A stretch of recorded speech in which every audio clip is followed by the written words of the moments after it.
Assalamualaikum warahmatullahi wabarakatuh. Perkenalkan, nama saya Ermaliza dan di video kali ini saya akan membahas salah satu materi penting yang terdapat di dalam mata kuliah Arsitektur Komputer, yaitu CPU atau Central Processing Unit. Tapi sebelum kita masuk lebih jauh ke dalam CPU, kita perlu pahami dulu sedikit mengenai arsitektur komputer. Jadi, arsitektur komputer adalah cara bagaimana komponen-komponen di dalam komputer saling terhubung dan bekerja sama. Bisa dibilang, ini adalah rancang bangun sistem komputer yang mencakup perangkat keras atau hardware, perangkat lunak atau software, dan bagaimana keduanya saling berkomunikasi. Salah satu komponen utama dalam arsitektur komputer adalah CPU. Nah, CPU ini yang akan menjadi fokus utama kita pada video kali ini.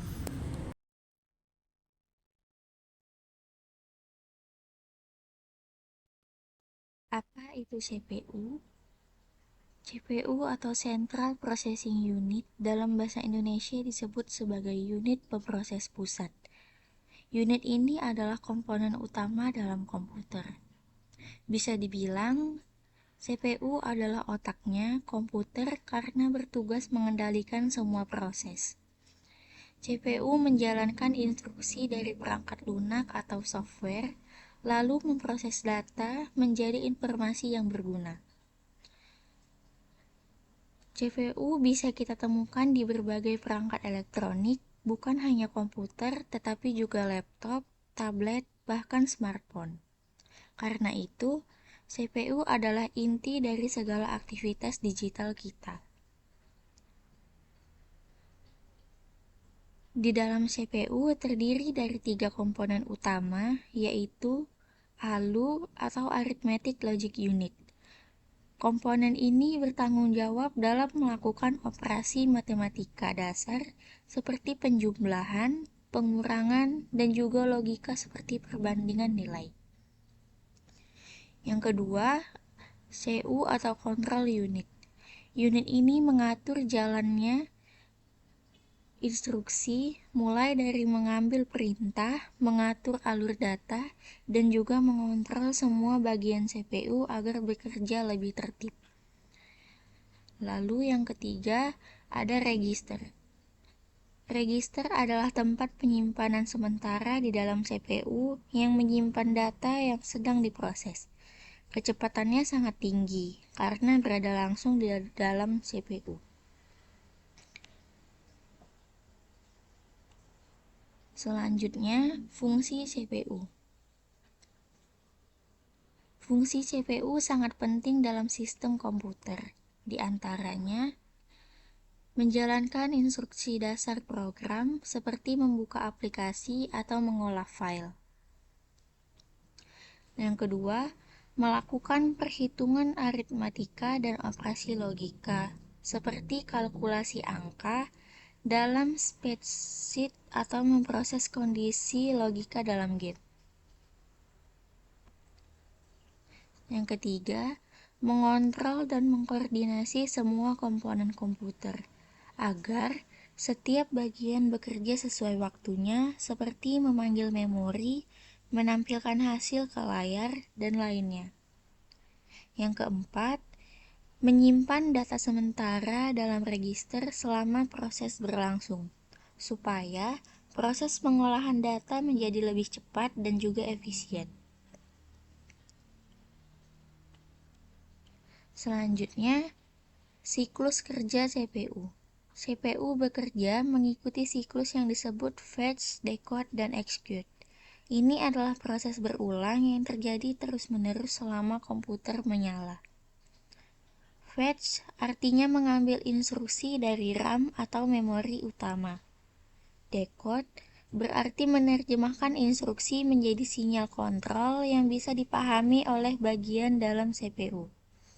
Execute adalah pelaksanaan instruksi itu. Bisa berupa perhitungan oleh ALU atau juga perintah ke bagian lain seperti menulis data ke dalam memori.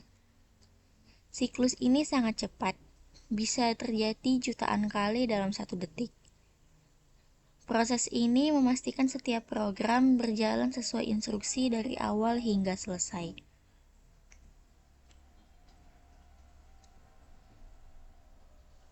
Diagram siklus CPU bisa dilihat seperti pada gambar berikut. Pada diagram ini kita bisa melihat bagaimana siklus kerja CPU berlangsung.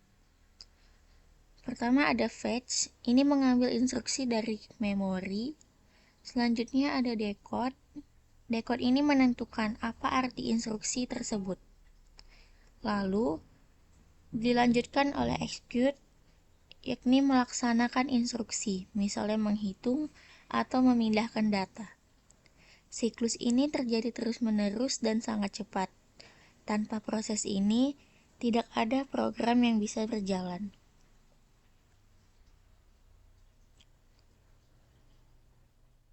Selanjutnya, ilustrasi proses CPU. Gambar ini menunjukkan bagaimana aliran data dan kontrol terjadi dalam CPU. Data dari input masuk ke CPU.